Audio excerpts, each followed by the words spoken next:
What's up? What up, family? Welcome back to the crib. I'm your host, Triple Beam. My youngest, my OGs.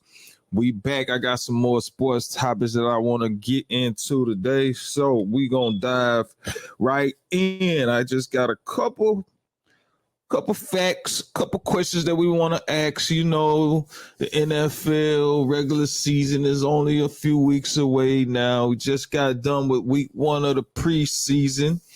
And as you know, we can never count the 49ers out. We know that, but for the first time in a very long time, the San Francisco 49ers are not going to have a Jimmy Garoppolo insurance at the quarterback position. Trey Lance played the first half of the 49ers' first preseason game over the weekend, and he struggled, going 3 and out on the first 3 series of the game, but he did seem to get better as the game went on. Here's what we know about the 49ers. When it's all said and done, we know the 49ers are going to be in the playoff mix. But big picture for the 49ers, is there a bigger concern for the QB position and the uncertainties there?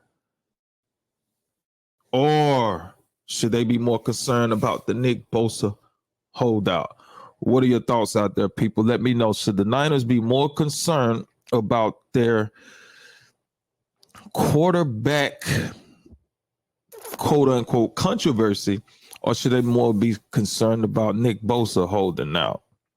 That's my question for you.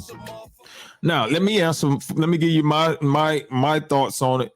Y'all can put in the comments which one you think the Niners should be more concerned about. I know you 49ers fans out there, you know you got a lot to hold your hat on. But that defense obviously is led by Nick Bosa and his ability to rush the passer. You know what I'm saying? We obviously know they got Fred Warner, the middle linebacker there, the number 1 rated linebacker on Madden 2023. You know, he's an absolute stud there in the middle linebacker position. But for me, it has to be Nick Bosa. Because, man, you know, what Nick Bosa able to do, obviously, you know, you're gonna take away one side of the field. Like, he's good in the pass rush, excellent in pass rush, and he's also great in run stopping defense right there on the edge. And that's their first level. So you got him on the first level, you got Warner on the second level, you know what I'm saying, a decent secondary group. So, you know, the Niners got 3 levels of the defense pretty much locked up. And aside from that, they had a Mr. Irrelevant. Brock Purdy came in last year and won 7 straight games for the 49ers. So it seems almost like whoever the 49ers get in there, they're still able to be productive and they're still able to win games. So for me, obviously, you want the quarterback position to be locked up. But for the 49ers, it seems to work. So if you have a constant competition throughout the season, that means the guys that you're bringing in, and they seem to be all competent enough. Trey Lance had a bad preseason. Everybody's talking about it. Not a bad season, a bad preseason. Everybody's talking about it. And they're talking about him not being able to basically not recognizing what the defense is doing and not being accurate and not being sure basically about where he needs to go with the football. But I think that's just a lack of reps. You know what I'm saying? Once he gets comfortable with it, I think Trey Lance is capable. So I'm not going to hate on the man like that.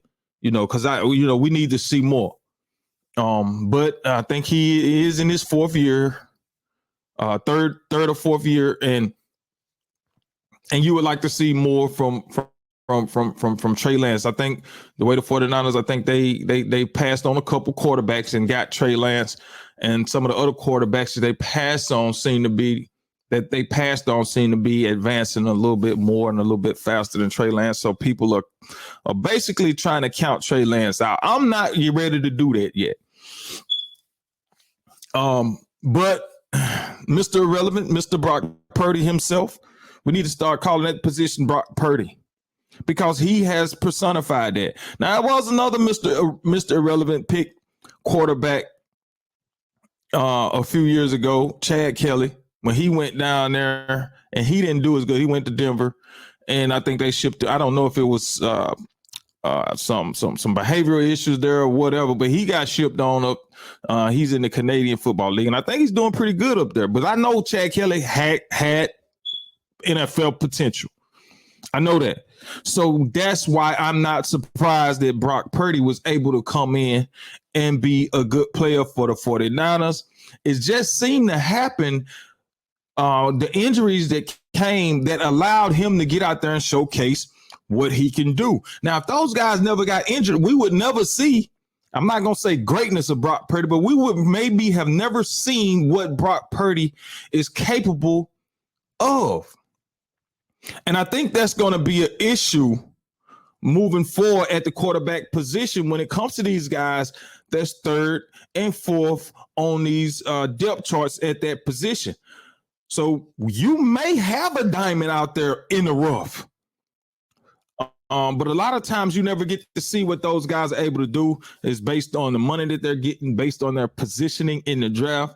And a lot of that has to do with availability. A lot of that has to do with team needs, whether these quarterbacks get a shot or not. And Brock Purdy has proven that no matter where you are in the draft, you could come out and you could be an impactful player and you can become a household name. And Brock Purdy right now is a household name. He is, for me, and they having a quarterback controversy in San Fran. And for me, it's no controversy because Brock Purdy has earned that spot, if you ask me, winning 7 straight games last season. At the end last season. And you never know what would have happened if he hadn't got hurt in those playoffs. And they were down to 0 quarterbacks. So we don't know. And so I guess the concern for the 49ers is Purdy's coming off the injury. Okay. And whether or not he'd be healthy enough, I guess, or whether or not he has gotten back to that level that we saw him play at a year ago.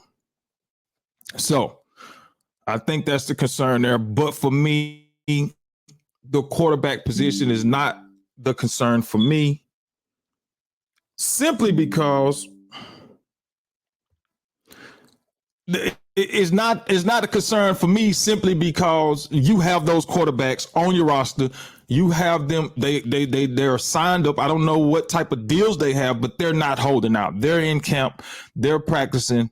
And so that's not the concern. My concern is getting Nick Bosa back in camp, getting him back with the team, getting those reps with the team, and obviously being there for the start of the season.